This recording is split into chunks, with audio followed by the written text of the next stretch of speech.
cut then update. And behind the scene ni Catherine sa bago niyang endorsement. And ayos sa post. And sinut yan dyan sa studio ni Catherine. Ayan, ganda ni Catherine, no? Namula ng blessing si Catherine.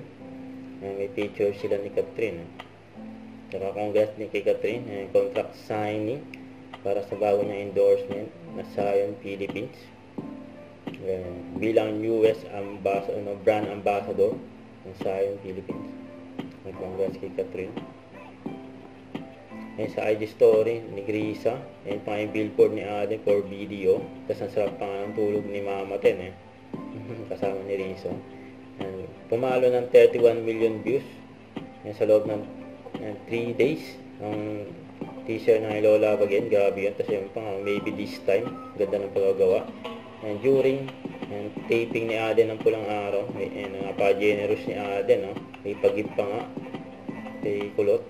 Tapos ito pa, sa yung tumakas si Eduardo de la Cruz, behind the scene, Eduardo, saka si Tasio, saka yung mga kasama niya.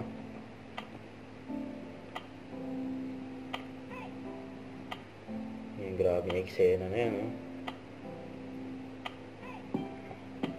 Yung takbuhan.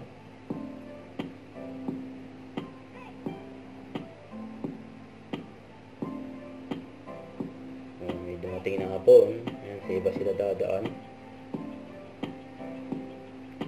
Kasi yan pa, may iba pang angulo.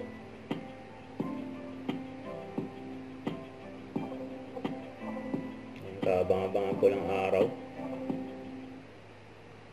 Huwag kalimutan mag-subscribe, click on notification bell para ma-update po ang Charlie Action Vlog. Bye guys, thank you for watching.